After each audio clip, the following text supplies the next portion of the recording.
নমস্কার বন্ধুরা, আজ আমি আপনাদের সাথে আলোচনা করব নমনীয় হাত, অত্যন্ত নমনীয় হাত বা দৃঢ় হাত ও সোজা ধরনের হাত সম্পর্কে। এই ধরনের হাত যাদের আছে তারা নিজেদের সম্পর্কে জানতে চাইলে ভিডিওটা অবশ্য ফলো করো এবং লাইক, শেয়ার ও কমেন্ট করো এবং পাশাপাশি সাবস্ক্রাইব করে রাখবে। এবং নিজেদের সম্বন্ধে যে কোনো বিষয় জানতে চাইলে অবশ্য কমেন্টে লিখো। তো বন্ধুরা, প্রথমে শুরু করা যাক নমনীয় হাত সম্পর্কে। এই ধরনের হাতের আঙুলগুলো অনায়াসেই পেছন দিকে নোয়ানো যাবে। এই যেমন দেখুন ভিডিওতে যে হাতটি আমি আপনাদেরকে দেখাচ্ছি, এই ধরনের হাত। যতক্ষণ না ওইভাবে আঙুলগুলো নুয়ে একটি সুন্দর আর্চ তৈরি করা সম্ভব হচ্ছে, ততক্ষণ পর্যন্ত এই ধরনের হাতের মালিক একটুও ব্যথা পাবেন না। এই ধরনের হাতের আঙুলগুলো সঞ্চরণশীল মনে হবে এবং আঙুলের হাড়গুলোও অত্যন্ত কোমল মনে হবে। এই ধরনের হাতযুক্ত ব্যক্তিগণ অত্যন্ত তাড়াতাড়ি সিদ্ধান্ত গ্রহণে সক্ষম এবং অত্যন্ত সহজেই সঠিক সিদ্ধান্তে উপনীত হতে পারেন। এরা বিশদভাবে না জেনেও পরিবেশ বা অন্য কিছু সম্বন্ধে সম্পূর্ণরূপে এবং সঠিক রূপে ওয়াকিবহাল হতে পারেন। এই ধরনের হাতযুক্ত ব্যক্তিগণ অতি বিচক্ষণ হয়ে থাকেন এবং সর্ববিষয়ে বিচক্ষণ হওয়ার ফলে এরা সবজান্তা ধরনের হয়ে থাকেন। সবজান্তা ভাব এবং অতি বিচক্ষণতাই এদের জীবনের উন্নতির পথের প্রধান অন্তরায়।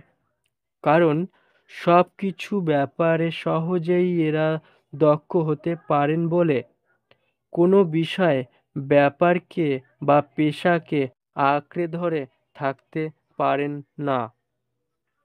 যাদের হাত নমনীয় তারা অত্যন্ত সহানুভূতিপ্রবণ, উদার এবং অমিতব্যয়ী হয়ে থাকেন। এরা অত্যন্ত ভাবপ্রবণ, অপরের দুঃখের কথা শুনে খুব সহজেই এরা বিগলিত হয়ে থাকেন। এই ধরনের হাত যাদের তারা অনায়াসে জীবনে অসাধারণ বা আশ্চর্যজনক কৃতিত্বের অধিকারী হতে পারেন। তারা অনেক দিকে তাদের প্রতিভাকে ছড়িয়ে দেন বলে অসামান্য প্রতিভার অধিকারী হয়েও তারা জীবনের শেষ পর্যন্ত তেমন কিছু করতে পারেন না। কিন্তু তারা যদি তাদের অসাধারণ প্রতিভাকে সংযমের সঙ্গে কাজে লাগান, তবে তারা অনায়াসে অসামান্য কৃতিত্বের অধিকারী হতে পারেন। এই ধরনের হাত যাদের, তাদের বৃদ্ধাঙ্গুষ্ঠটি যদি লম্বা এবং উত্তম ধরনের হয়, তবে তারা নিশ্চয়ই জীবনে কৃতিত্ব অর্জনে সক্ষম হবেন। অত্যন্ত নমনীয় ধরনের হাত। আর এক ধরনের হাত আছে যা অত্যন্ত নমনীয়। এই যে ভিডিওতে দেখুন এই হাতটি, পেছন দিকে চেপে ধরলে আঙুলগুলো প্রায় গোড়া থেকেই বেঁকে যায়। সচরাচর যন্ত্রসঙ্গীত শিল্পীদের হাত অনুরূপ নমনীয় হয়ে থাকে। এই ধরনের অত্যন্ত নমনীয় হাত যাদের, তারা খুবই অমিতব্যয়ী হয়ে থাকেন। যদি বা হাতটি কারো দৃঢ় ধরনের হয় আর ডান হাতটি নমনীয় হয়, আর যদি বাঁ হাতটি কারো দৃঢ় ধরনের হয় আর ডান হাতটি নমনীয় হয়, তবে বুঝতে হবে যে উক্ত জাতক মানসিক দিক থেকে উন্নত এবং উদার। আর যদি কারো বাঁ হাতটি নমনীয় হয় এবং ডান হাতটি দৃঢ় ধরনের হয়, তবে বুঝতে হবে যে উক্ত জাতক পূর্বাপেক্ষা মানসিক দিক থেকে সংকীর্ণ ও অনুদার ও অনুদায় হয়ে পড়েছেন। যাদের হাত দৃঢ় তারা সচরাচর কৃপণ হয়ে থাকেন, আর যাদের হাত নমনীয় তারা সচরাচর উদার, সহানুভূতিপ্রবণ এবং অমিতব্যয়ী হয়ে থাকেন। এই গেল নমনীয় হাত এবং অত্যন্ত নমনীয় হাত সম্পর্কে আলোচনা। এবার আলোচনা করব অনমনীয় বা দৃঢ় হাত সম্পর্কে। এই দেখুন, এই ভিডিওতে যে হাতটি আমি এখন দেখাচ্ছি, এই হাতটি, এটি হচ্ছে অনমনীয় বা দৃঢ় হাত। এই ধরনের হাত সম্পূর্ণ খুললেই দেখা যাবে যে আঙুলগুলো হাতের তালুর দিকে যেন একটু নোয়ানো। যাদের হাত এই ধরনের দৃঢ় তারা অত্যন্ত সাবধানী, অনড়, সংকীর্ণ মনা এবং কৃপণ স্বভাবযুক্ত হয়ে থাকেন। জীবনের সকল ক্ষেত্রে এরা অনড় তথা হীনমন্যতার পরিচয় দিয়ে থাকেন। প্রতিকূল অবস্থায় সঙ্গে এরা সহজে নিজেকে খাপ খাইয়ে নিতে পারেন না। নূতন কোনো ভাবধারা বা আদর্শ গ্রহণের ক্ষেত্রেও এরা পিছপা হয়ে থাকেন। নূতন ও সঠিক ভাবাদর্শকে এরা সহজে গ্রহণ করতে চান না। এরা পূর্বতন ধ্যান ধারণা আঁকড়ে ধরতে ভালোবাসেন। এদের রাজনৈতিক তথা ধর্ম বিশ্বাস বা চিন্তাধারা গোঁড়ামিপূর্ণ।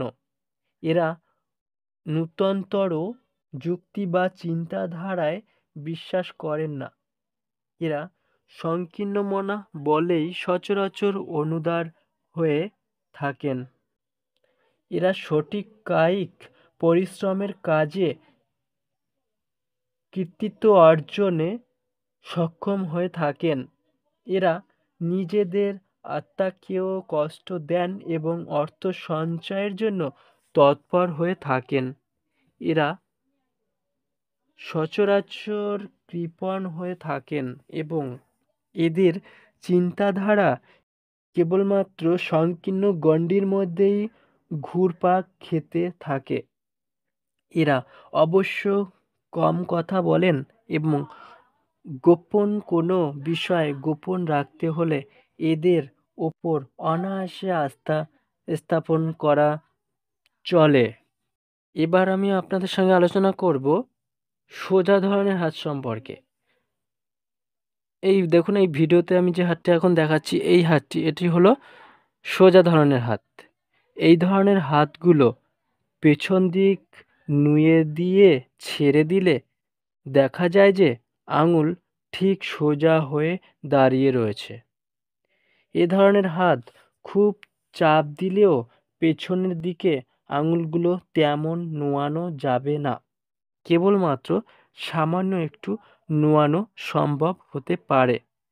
এই সোজা ধরনের হাতযুক্ত ব্যক্তিগণ মধ্যম প্রকার বা স্বাভাবিক সাম্য ভাবযুক্ত। এরা যেমন পূর্বতন সংস্কারের দ্বারা অন্ধভাবে চালিত নন, আবার নূতন ভাবধারার ক্ষেত্রে তেমন উদ্যমের সঙ্গে অগ্রসর নন। এরা চিন্তায় ও কর্মের ক্ষেত্রে মধ্যম ধরনের আচরণযুক্ত। এরা টাকা পয়সার সদ্ব্যবহার করে থাকেন, প্রয়োজন বোধে দানও করে থাকেন, কিন্তু টাকা পয়সা বেহিসাবির মতো ব্যয় করেন না বা ঢালাওভাবে দান করেন না। এরা কারো জন্য অর্থ ব্যয় করা অপেক্ষা মূর্খে সহানুভূতি প্রকাশ করাকেই বেশি পছন্দ করেন। কিন্তু দৃঢ় ধরনের হাতযুক্ত ব্যক্তিগণ মুখের সহানুভূতিটুকু প্রকাশেও যথেষ্ট কার্পণ্য করে থাকেন। সোজা ধরনের হাতযুক্ত ব্যক্তিগণের কাছে জীবন ধারণ বা বেঁচে থাকা এক সমস্যার বিষয়। অতএব এরা জীবন সম্বন্ধে ঐকান্তিক এবং যা কিছু করেন বেশ ভেবেচিন্তেই করেন। এরা একটি বিশেষ সীমার মধ্যে উদার, আন্তরিক এবং সহানুভূতিপ্রবণ। এরা সব ব্যাপারেই হিসেবি। এই ধরনের হাত যদি স্থিতিস্থাপক শ্রেণীর হয় তবে তা অত্যন্ত শুভকর বলে গণ্য হয়। আজ এতটুকুই আলোচনা করলাম। আশা করি ভিডিওটা আপনাদের প্রত্যেকের ভালো লাগবে এবং এই ভিডিওটা যদি আপনারা প্রথম থেকে শেষ পর্যন্ত মনোযোগ সহকারে দেখেন অবশ্য আপনাদের উপকারেও লাগবে। ভিডিওটা আজ এখানেই শেষ করলাম। নমস্কার।